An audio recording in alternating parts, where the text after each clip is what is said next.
Então, aqui nessa live hoje, a gente vai falar sobre o que é essa síndrome, como identificar e como superá-la. Isso aí, então vamos lá, gente. O que é essa síndrome, essa de síndrome da impostora? Gente, é a dificuldade de atribuir o próprio sucesso às suas características, às suas habilidades, competências pessoais. As pessoas que sofrem com a síndrome da impostora, elas dissociam, digamos assim, o seu sucesso, os seus êxitos, né? Quando a gente fala de sucesso, a gente está falando dos nossos êxitos pessoais, né? O sucesso para mim pode ser uma coisa diferente para você. Mas a gente fala de realização, de êxito, de vitórias, de conquistas. São pessoas que têm dificuldade de atribuir as suas conquistas, os seus êxitos, às suas próprias capacidades, às suas próprias habilidades. Normalmente elas acham que o sucesso delas é fruto do acaso, ou é sorte, ou foi uma situação muito pontual, fruto às vezes de muito trabalho, de muito suor. São pessoas que se acham uma farsa. É como se elas não conseguissem ver que o sucesso delas, que as vitórias que elas têm são, sim, estão conectadas àquilo que elas têm capacidade de fazer. Porque elas são boas em algo, né? Todas nós, todas as pessoas, por mais defeitos, por mais dificuldades que tenham, elas são boas em algumas áreas. Elas desenvolveram habilidades, elas aprenderam, têm conhecimentos específicos. E tem as áreas também de fragilidades, né? A gente sabe que as pessoas que sofrem, né, Kaline, de uma forma muito forte com essa síndrome que a gente está conversando aqui, elas fogem, de certa forma, de sua própria humanidade. Elas têm um medo, um pavor de mostrar a si mesmas, de mostrar a sua própria humanidade.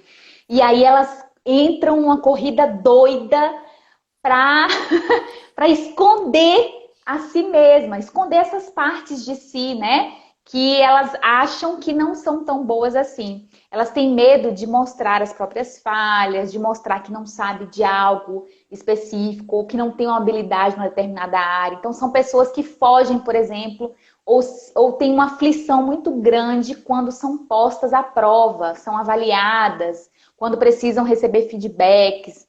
E também são pessoas que lutam muito com o próprio perfeccionismo, porque se elas são pessoas que fogem das falhas, ou têm medo de fracassar, medo de errar, por outro lado, elas se dão, né, a um esforço muito grande em tudo aquilo que elas fazem, porque afinal de contas elas não querem errar, não querem falhar, querem que tudo que elas fazem seja perfeito.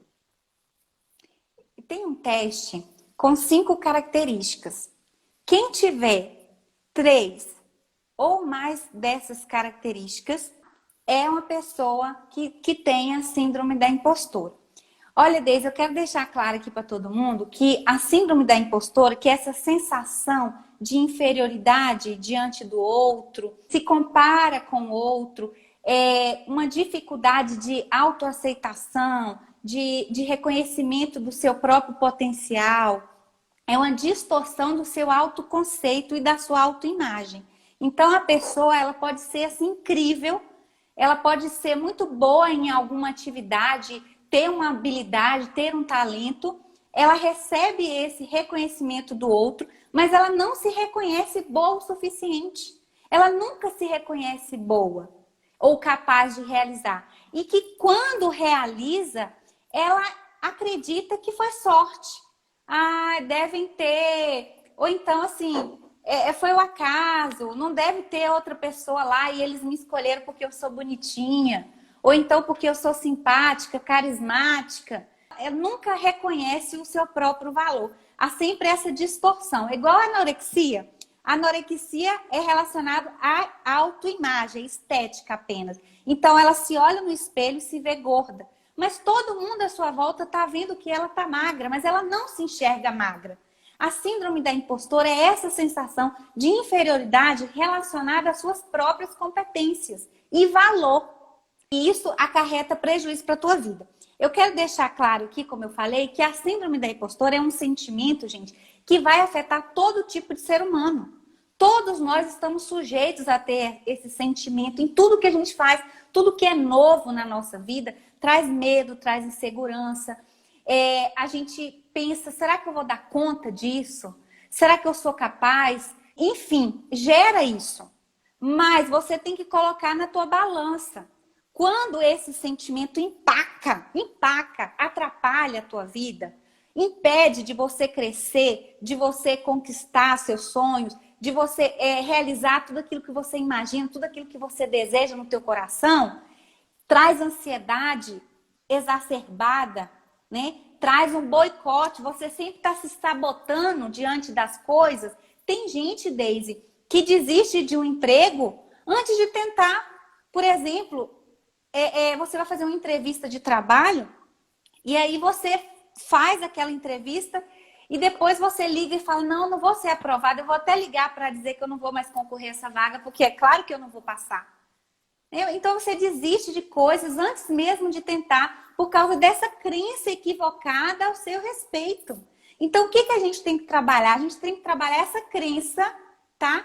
Que tá infeccionando a tua forma de pensar sobre si mesmo, né? E de pensar sobre o outro. Porque a síndrome da impostora vê sempre inferior ao outro. Tem essa característica, que é a comparação. Ela se compara ao outro, ela compara os bastidores dela com o palco dos outros, né? Colocando a grama do vizinho sempre melhor do que a dela, né? Então, ela sempre se coloca ali numa posição inferior ao outro. Então, a gente vai mudar essa crença equivocada na forma como a gente se vê, na forma como a gente vê o outro e na forma como a gente encara o mundo. Perfeccionismo. Nunca, né, tá bom. Você sempre tem que se esforçar mais, né? Você sempre tem que dar o sangue, porque você acredita que se você não sangrar, né, você não vai conseguir. Que você tem que fazer mais do que todo mundo, né, para você conseguir as coisas, né? Que o que você sabe não é suficiente ainda para colocar a tua voz no mundo, para conseguir um emprego, para começar uma faculdade, para ocupar uma posição que você tanto sonha. Então, esse perfeccionismo, um olhar voltado para aquilo que é ideal. Porque o perfeccionista, ele não olha para a realidade dele, né? E para aquilo que é real, palpável. Ele olha sempre para o ideal, para uma realidade que não existe. Porque, gente, você nunca vai estar pronto para nada. Você nunca vai estar pronto. Você sabe por quê? Porque o aprendizado, o processo de desenvolvimento, de crescimento, a evolução, ela acontece no caminho. É dentro da arena, é dentro do ringue que se faz um lutador. Entendeu? Jogo é jogo, treino é treino. Enquanto você está lá treinando, você não vai se aperfeiçoar. Quem faz você se tornar melhor é o processo, é quando você entra lá dentro do jogo e joga.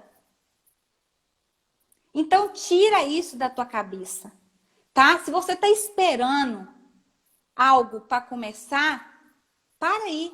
Não espera nada, não. Começa hoje. Essa síndrome, ela está muito relacionada à nossa própria autoestima. E é interessante porque as primeiras pesquisadoras, as psicólogas americanas que nomearam a síndrome da impostora, que não é uma doença, né, gente, classificada, um diagnóstico oficial, ela é um conjunto de características, de sintomas que a gente pode dizer assim, que inclusive compõem outras doenças, mas a síndrome da impostora não é uma doença como a depressão, por exemplo, né? Não é uma doença oficial, um diagnóstico oficial.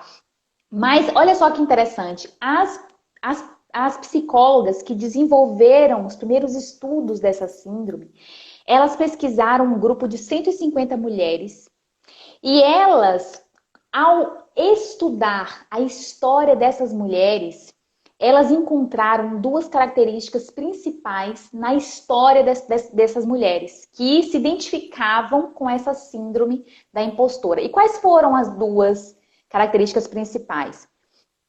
A primeira, foram mulheres que cresceram, o ambiente familiar, o ambiente da infância dessas mulheres tinham muito destacado referenciais masculinos. Ou seja, eram famílias que endeusavam, digamos assim, determinados homens. É como se os melhores resultados, né, aquilo que mais se elogiavam, que mais se conversavam na família, vinham de referenciais masculinos. E essas mulheres, mesmo tendo resultados parecidos ou até superiores em comparação com esses homens que eram destacados, elas não, mesmo assim, elas não eram reconhecidas. Ou seja, eram mulheres que, por mais que se esforçassem, por mais que dessem o melhor de si, elas não tinham o seu lugar ali reconhecido na família, não tinham as suas conquistas também validadas, celebradas, né, pelos seus pais, pelas pessoas mais importantes da sua vida. E outra característica que as primeiras pesquisadoras elas encontraram foi o quê? Mulheres que tinham também famílias com um alto nível, uma cobrança muito grande em relação à inteligência, em relação ao desenvolvimento intelectual. Famílias que tinham, não sei se vocês conhecem famílias que têm essa cultura, né? Que são pessoas que é como se os mais... por exemplo, assim, pessoas inteligentes não erram, ou pessoas inteligentes aprendem qualquer coisa de uma forma muito rápida, pessoas inteligentes têm excelentes resultados, né? São pessoas que veem a inteligência de uma forma muito caricata e muito engessada também. E aí a gente pode até fazer um paralelo, eu não sei se você já ouviu falar, sobre as inteligências múltiplas. Eu gosto muito de falar desse estudo, porque eu esqueci o nome agora do pesquisador que desenvolveu a teoria das inteligências múltiplas, mas é um pesquisador que fala que não existe só um tipo de inteligência ou só dois tipos de inteligência. Na escola, por exemplo, né? Quando eu era criança, já existia esse destaque do português e da matemática. Então, se você não é bom em português e matemática, você não é inteligente. E esse pesquisador, ele traz a seguinte perspectiva. Olha, existem uma gama de inteligências. E as pessoas, elas têm inteligências diferentes. Pode ser que ela não seja boa nas exatas, mas ela é uma excelente... ela é excelente com as palavras, ou ela é excelente... ela tem um discernimento dos seus próprios sentimentos, né? Daquilo que acontece dentro dela, de uma maneira muito elevada. Então, assim, existem diferentes inteligências e a gente precisa considerar isso. Só que uma grande parte dessas mulheres que foram estudadas lá no início, elas não conviveram com esse ambiente onde as diferentes inteligências eram reconhecidas e validadas. Então, são mulheres que conviveram com altos níveis de exigência. E elas tinham... O que acontecia com elas? Na sua infância, elas não tinham a sua própria identidade fortalecida, as suas próprias competências, as suas próprias habilidades reconhecidas. E a gente sabe que isso é fundamental para o desenvolvimento da autoestima na infância. E a infância é lógico que a gente pode correr atrás do prejuízo depois, né? A gente corre atrás... Se essa tarefa não foi desempenhada de uma maneira excelente na infância pelos nossos pais ou pelas pessoas que cuidaram de nós. Mas a infância é o momento da vida que, se a autoestima é desenvolvida de uma maneira saudável, a gente sabe que isso vai fazer toda a diferença para que também o adulto, né, o adolescente, o adulto seja saudável. E que questões tão básicas, como às vezes a gente convive hoje, né, enquanto adultos, elas já são resolvidas, porque não precisa de validação o tempo todo. Então, assim, nesses primeiros estudos, essas mulheres que sofreram e sofrem com a síndrome da impostora são mulheres que não tiveram as suas autoestimas desenvolvidas enquanto crianças. Elas não eram validadas, elas não eram reconhecidas pelos seus pais, pelos seus cuidadores. E elas cresceram com essa autoimagem, como você falou, Kaline, distorcida. É como se elas não conseguissem ver aquilo que elas têm de bom. A segunda característica é tentar agradar aos outros. Isso também nasce na infância. Quando a criança ela tem pais muito exigentes, com alto grau de exigência, então o menino ele tira 8 e vai mostrar a prova, a nota para o pai. E o pai fala assim, 8, filho? Seria bom 10, né? Eu esperava um 10. Então, assim, não reconhece o que a criança já fez e já conquistou, vai gerando no coração da criança aquele sentimento assim, eu não sou bom o bastante. O que eu faço não é suficiente, né? Então, ele vai crescendo com esse sentimento assim, nada do que eu faço é suficiente. E é uma crença equivocada, né?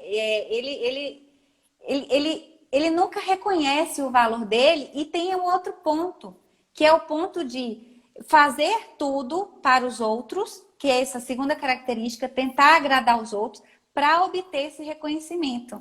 Você vira um fantoche, você vira um animador de palco, você se perde, você não vive um eu, um self verdadeiro, autêntico, genuíno. É porque você tem medo de decepcionar os outros. Você tem medo de decepcionar os seus pais. Você tem medo de errar. Aí você tem medo. Aí quem tem medo de errar, gente, não ousa na vida. Fica naquela zona de conforto, naquela zona de comodismo, né? Porque se eu tentar, vai que eu erro. E aí as pessoas vão perceber o meu erro e aí as pessoas vão me criticar. Então, é como se fosse realmente uma máscara que eu preciso colocar para eu viver em sociedade. Só que tem uma grande diferença em utilizar essas máscaras, mas eu sei quem eu sou, né? Eu sei quem eu sou e até onde eu posso ir, respeitando o meu self verdadeiro, a minha autenticidade. A minha personalidade, o meu temperamento, os meus princípios e os meus valores. Só que a pessoa que tem a síndrome da impostora é acentuada, prevalecendo na vida dela e na maneira como ela se relaciona com o mundo e consigo mesma, essa pessoa, ela desconhece quem ela é.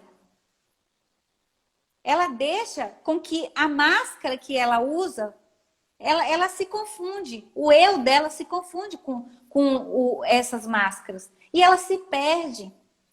Por que a gente fala tanto do autoconhecimento, da consciência de si e desse processo curativo da terapia? Porque a terapia, gente, é um momento que você coloca os pratos na mesa.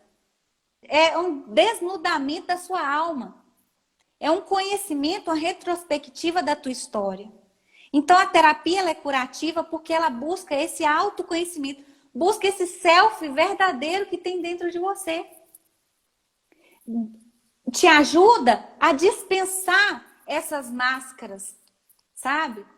Essas máscaras falsas que a gente usa. Você não precisa mais agradar todo mundo. Você não precisa ser legal com todo mundo para você se destacar no seu ambiente de trabalho. Você não precisa rir para todo mundo quando teu coração fala não, sabe? Porque eu não quero magoar o outro, porque eu não quero decepcionar o outro. É sempre o olhar no outro, né? E você? Quando é que esse olhar vai ser direcionado a você, adentro? E você comentou aí dois passos para lidar com essa síndrome da impostora, dois passos muito importantes, que é buscar ajuda profissional, essa ajuda, tanto psicoterapia, outros processos que te levam ao autoconhecimento, e esse processo também de desnudamento. E a gente pode fazer isso tanto no ambiente que é proposto por uma psicoterapia ou por outros profissionais, quanto no ambiente também de amizade.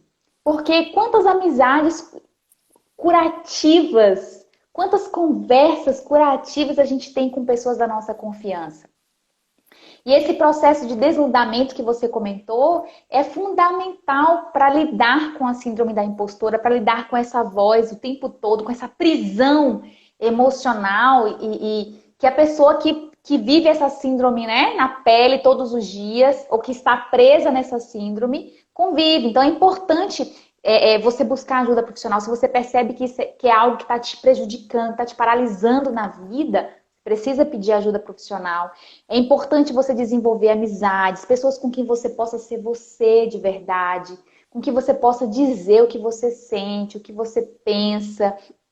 Gente, eu não sei se você já teve experiências, mas quando a gente fura essa bolha, às vezes a gente está imerso nesses pensamentos terríveis, nessa nossa bolha mesmo que a gente às vezes fica. Ai, meu Deus, será que o que eu fiz está correto? Ai, meu Deus, será que o que eu disse, né? E, eu não vou fazer aquilo não, porque eu não sou boa o suficiente, porque tá faltando isso, aquilo, outro, ou porque fulano de tal vai pensar isso, aquilo de mim, ou porque e se der errado. Quando a gente conversa com alguém, quando a gente se expõe, a gente fura essa bolha.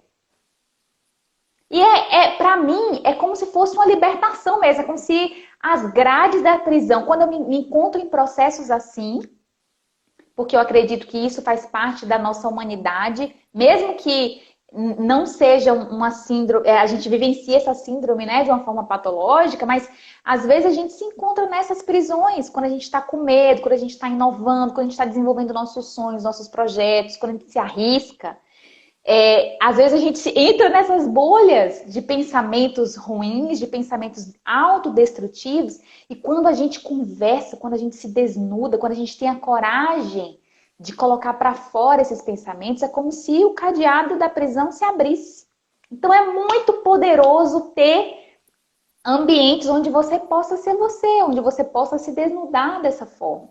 Então busque dar esse espaço, não fica sozinha.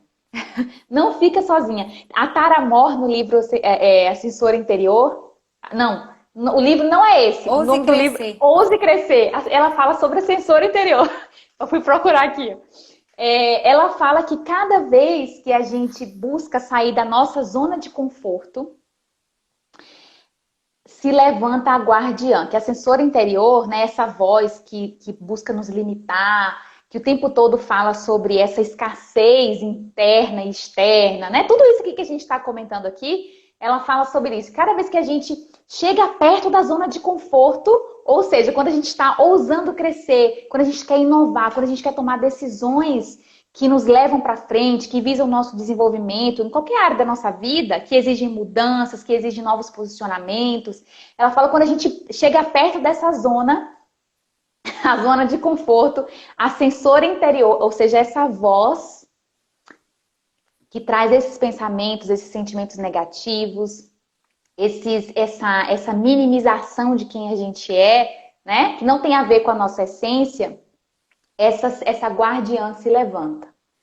E aí o que ela diz? Ela fala assim, olha, a questão é que essa voz ela nunca vai sumir da nossa cabeça, ela sempre vai existir. E um dos segredos está em a gente aprender a conviver com ela. Ouvi-la, reconhecê-la, mas não deixar que ela domine, com que ela escolha por nós. Olha o nível de autoconsciência. Quando nós temos consciência dessa voz, dessas mentiras, né, desses gremlins, a autora da Coragem de Ser Imperfeito, a Brené Brown, né, do livro A Coragem de Ser Imperfeito, ela chama essas vozes de gremlins. É como aqueles bichinhos que ficam assim do nosso ladinho. Então, quando esses gremlins se levantam, é uma outra figura de linguagem, a gente precisa reconhecê-los. Eles fazem parte, né, da nossa jornada. E ouvi-los, mas vai passar. Eu não sou essa voz. Essa voz essa voz também é minha voz, mas eu não sou essa voz. Entende? Dá para entender? Você é mais e você é maior do que essa voz. E aí você pode se perguntar, qual é a minha essência? No meio de toda essa confusão interna, desse pensamento, dessa loucura que às vezes acontece quando você está trabalhando, quando você está desenvolvendo os seus projetos, quando você quer crescer, quando você quer se desenvolver, qual é a sua essência? E aí, ao discernir a sua essência dessa voz que traz medo, que traz insegurança, que traz essa loucura por essa sangria, né, Kaline, pela perfeição, você pode identificar essa voz não sou eu, ela faz parte da jornada, mas essa voz não sou eu. E aí você pode se perguntar, mas quem sou eu? Olha a importância aí de desenvolver a autoestima, né? Qual é a minha essência? E aí, a partir desse discernimento, você vai poder tomar decisões diferentes, decisões que não atendam a essa voz impostora que frauda a sua vida, que frauda os seus sonhos, né? Que destrói o projeto da sua vida, ou seja lá o que você quer viver. Eu contei hoje lá no canal do Telegram, né? Que quando eu era pequena, meu pai ia me apresentar para outras pessoas, né? E aí ele me levava lá no ambiente de trabalho, na casa de um amigo, e ele sempre falava assim: essa é minha filha Kaline. Olha como ela é linda. Ela foi feita com muito amor. Eu e a mãe dela caprichamos. Todas as vezes, sem exceção, eu escutava isso. Pequenininha. E dentro de mim foi gerando uma crença positiva ao meu respeito. Porque a criança, antes dela se perceber como pessoa no mundo, ela é percebida pelos seus pais. Então, ela vai se enxergar da forma como os pais a enxergam. Olha a importância daquilo que a gente diz para a criança. A gente pode ajudá-la, né, fortalecer a autoestima dela com as nossas palavras de vida, ou a gente pode destruir a autoestima dos nossos filhos com palavras malditas, palavras de morte. Eu cresci, adolescente, na escola, eu sofri muito bullying. E quando as meninas me chamavam de feias ou me atacavam, Deise, dentro de mim vinha uma voz tão poderosa que dizia: você é linda, você foi feita com muito amor. A voz, ela prevalecia diante dos ataques. Os ataques se minimizavam. Diante do poder daquela crença positiva que eu tinha dentro de mim, que foi gerada pelo meu pai.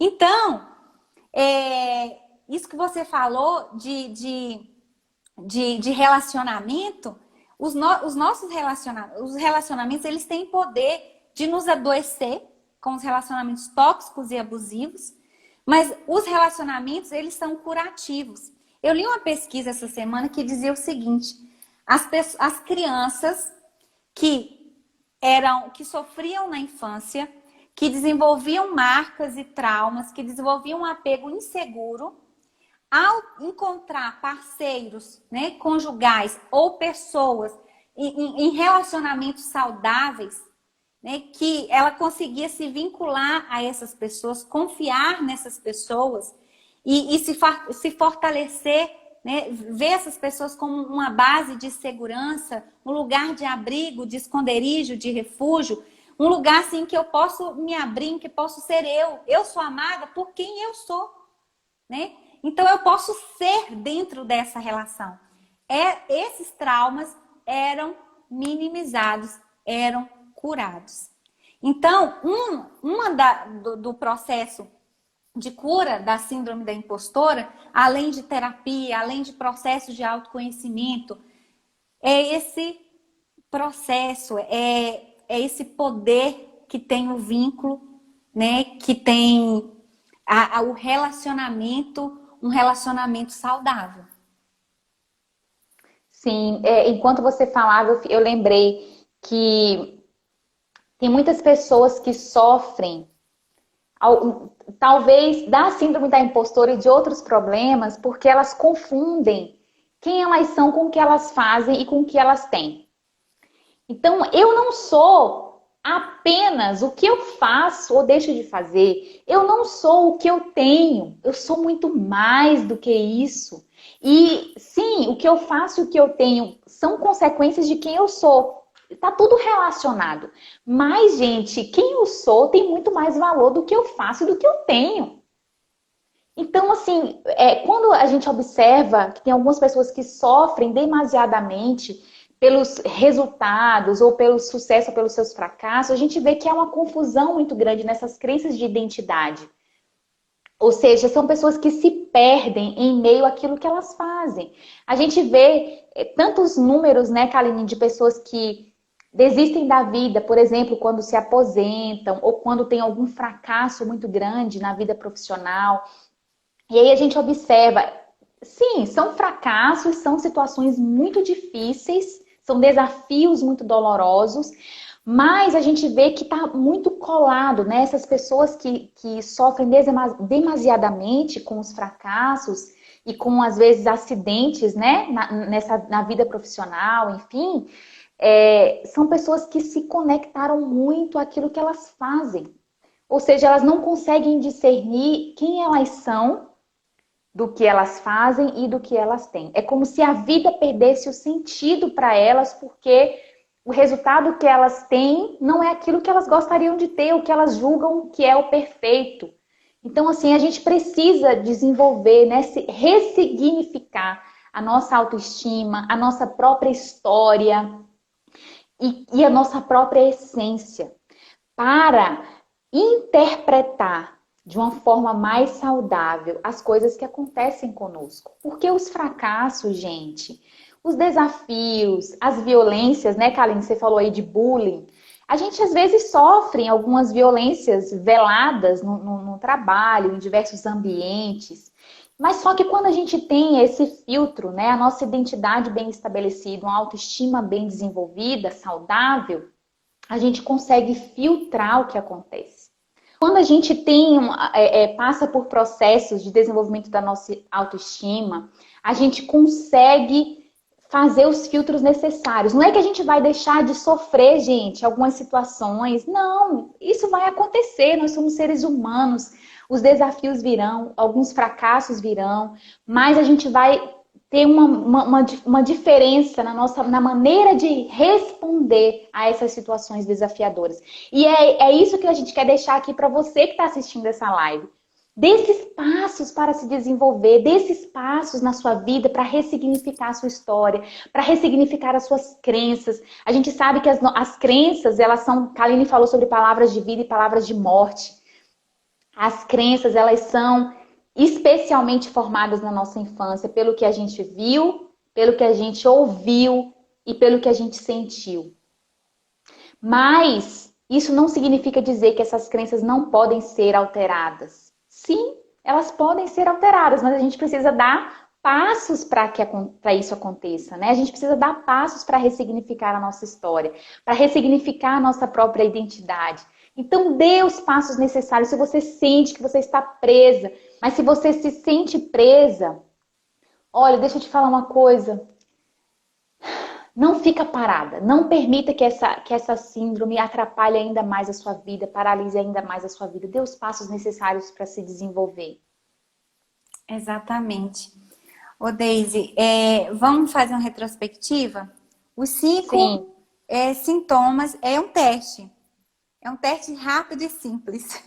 5 sintomas, né? 5 características comportamentais de que você tem a síndrome da impostora de maneira acentuada na tua vida.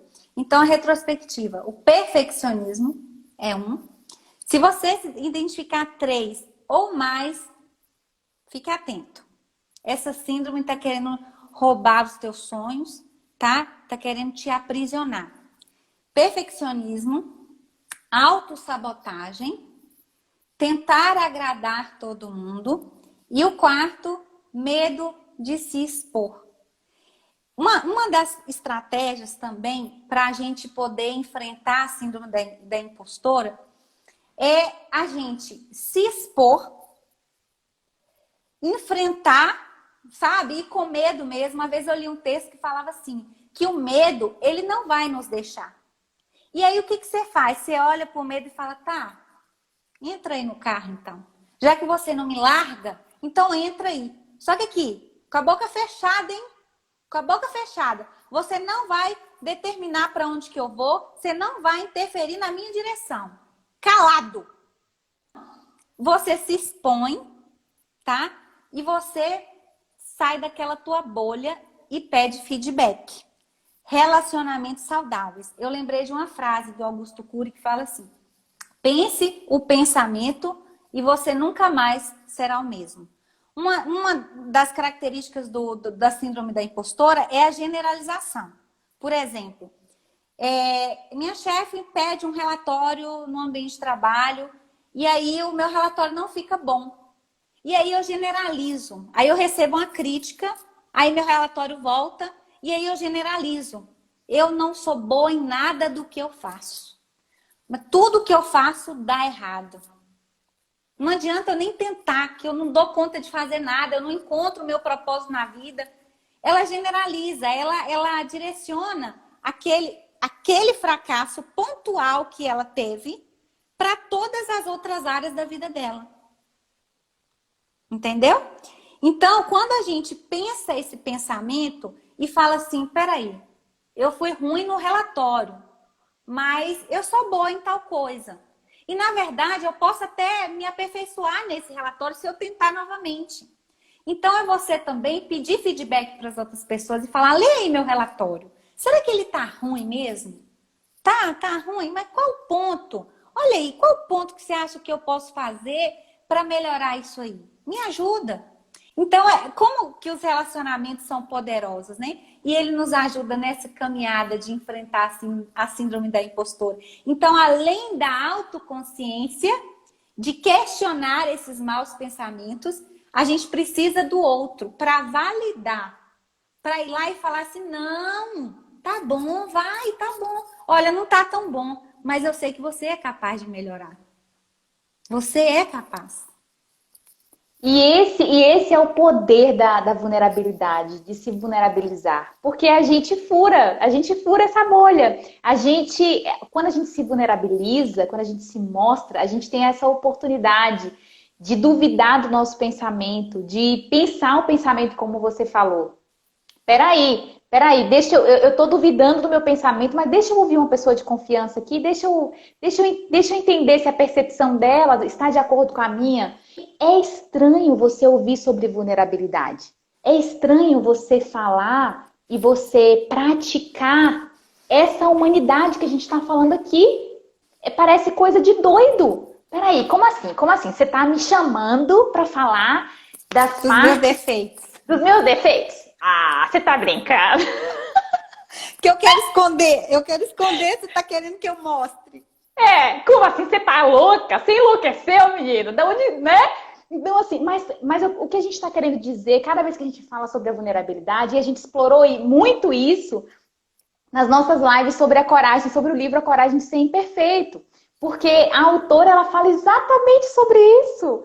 Ela estudou, ela se debruçou sobre pesquisar a vulnerabilidade, sobre o que significa a vulnerabilidade e sobre a aceitação da vulnerabilidade causa na nossa vida, no sentido de nos ajudar a lidar justamente com o medo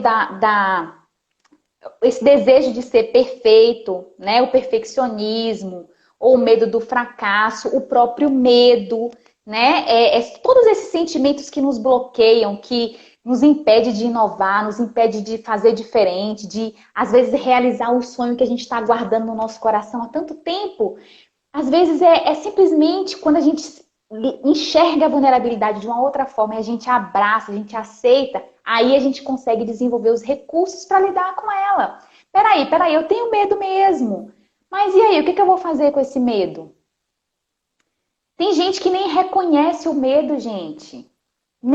E aí, como é que vai lidar com medo se nem sabe o que está sentindo? Eu falo muito da raiva, às vezes eu falo sobre isso, né, Kaline? Qual que é o caminho que a raiva faz no seu corpo? Porque às vezes tem gente que quebra e arregaça um monte de coisa, solta um monte de palavra de morte, como a gente disse aqui antes, mas nem se percebeu, nem teve consciência de que ela estava irada e ela nem observou o que ela é capaz de fazer quando ela está com raiva. Então, a gente precisa começar a pensar e a falar sobre isso, sobre a vulnerabilidade, sobre a nossa humanidade, porque quando a gente aceitar, né? E esse fenômeno da impostora, um dos lados é justamente essa dificuldade de lidar com essa humanidade, porque é uma pessoa que tem medo de errar, de fracassar, e o tempo todo ela tá lutando para não mostrar esse lado, né, as suas vulnerabilidades. Ela tem medo de ser descoberta, é como se ela fosse uma fraude, como a gente disse aqui antes. Então, aceitar a humanidade, se vulnerabilizar, é um caminho de cura, sim. Não é conversa de louco, não, viu? É um caminho de cura. Você não vai fazer isso em qualquer lugar, com todas as pessoas. Você vai identificar, né, pessoas de confiança, ambientes de confiança para fazer isso, mas é importante, é um caminho, sim, de cura e de ressignificação da sua própria vida, da sua própria história. Eu entendo que a gente tem muito a síndrome da impostora por causa da criação que a gente teve. Tudo começou lá atrás. Hoje em dia, a gente entende, numa educação consciente e respeitosa, que erros são oportunidades para aprender. Anota isso. Na nossa infância, gente, erros é uma tragédia. Você cometeu, você tinha que esconder aquele erro dos seus pais, dos seus colegas. Se você pudesse fazer uma cova e colocar esse erro lá dentro, você colocava. Você queria a todo momento esconder aqueles erros. Ninguém podia descobrir, porque você ia ser imediatamente punido. Hoje em dia, aí você cresce. Fazendo o quê? Reprimindo, escondendo as tuas dificuldades, os teus defeitos, as tuas vulnerabilidades. E quanto mais você nega, quanto mais você reprime, quanto mais você esconde, mais o buraco, mais prejudicial é para a tua alma. Porque o buraco que esses erros reprimidos vão fazer dentro de você, o buraco é gigante. É tão gigante, né, que ele vai te engolir. Então, hoje em dia, numa criação consciente, quando meu filho erra e eu percebo aquele erro, ou ele vem me contar aquele erro, eu acolho. Falo, filho, tudo bem. Olha, vem cá que mamãe vai te ensinar a não errar novamente. Como que você faz para não cair de novo nesse mesmo problema, né? Então, fica na paz, filho. Olha, a gente erra, é normal, errar é humano, né? Mas a gente não pode permanecer nisso. Vamos criar estratégias para superar essa dificuldade? O que a gente pode fazer e pensar para da próxima vez a gente tentar e fazer diferente? E se o menino tenta fazer diferente e não consegue e erra de novo, calma, filho, vem cá, vamos acolher isso aí. Vamos ver o que não deu certo. Vamos ver o que a gente vai fazer com isso. Sem crítica, entendeu?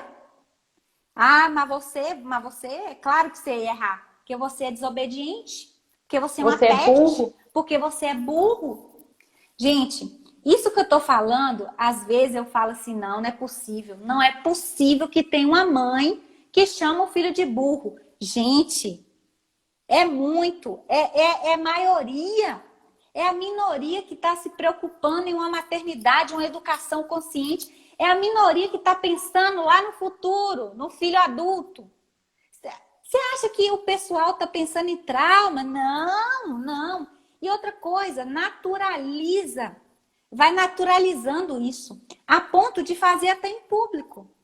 Perfeccionismo, autossabotagem, medo de se expor, tentar agradar todo mundo e o último, procrastinação.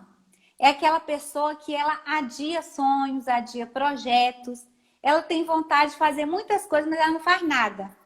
Ela vai só adiando, porque dentro dela existe essa crença distorcida de que eu não vou dar conta, eu não consigo, eu não sou inteligente para ocupar esse cargo, eu não sou capaz de fazer uma faculdade, eu não sou capaz de empreender, eu não sou bonita o suficiente para arrumar um namorado, para chegar naquele cara, né, que eu tanto gosto, para tomar iniciativa.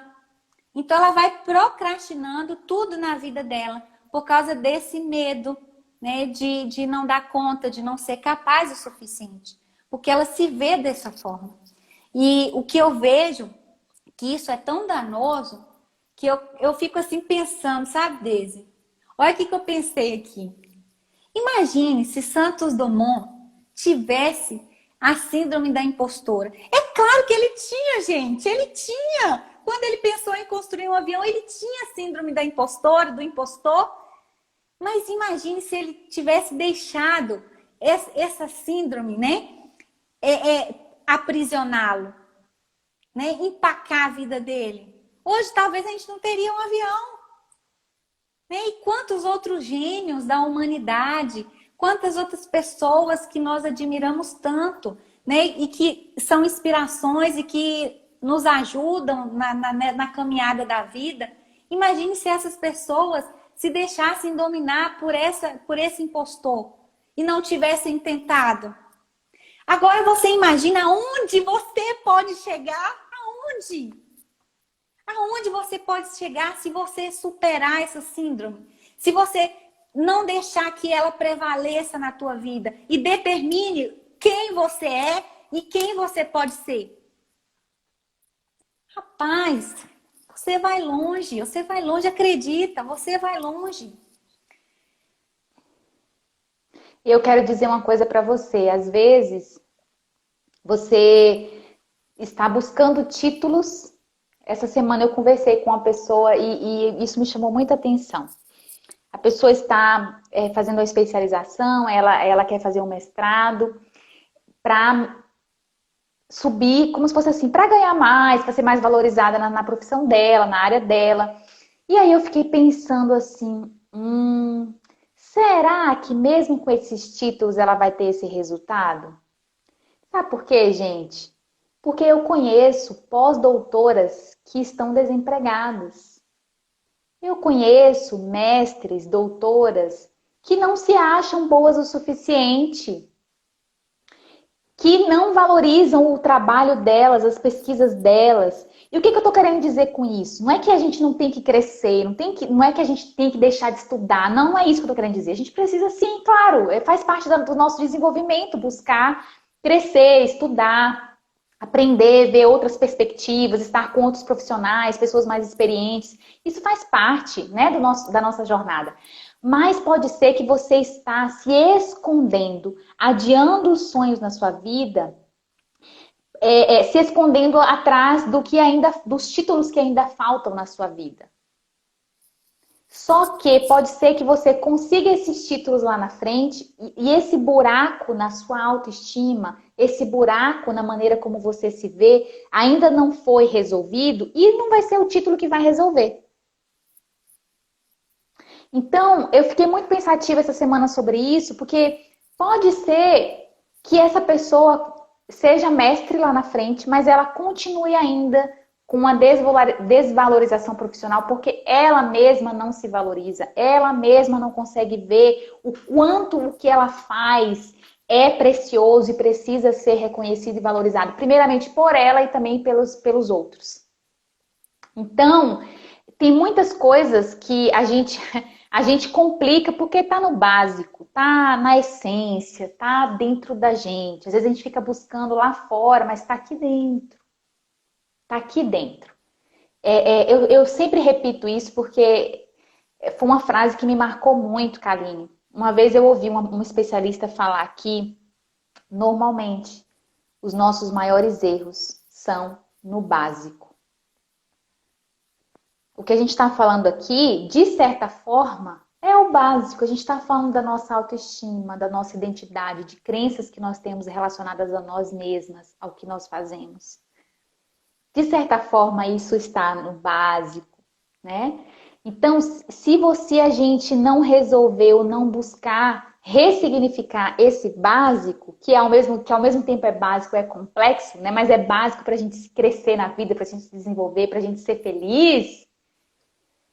Olha, se não resolver, se a gente não buscar ressignificar, muito provavelmente essas questões vão continuar. A gente vai continuar se boicotando, se sabotando, porque a gente não consegue olhar e ouvir, né, essa voz da nossa essência, essa voz de quem a gente é.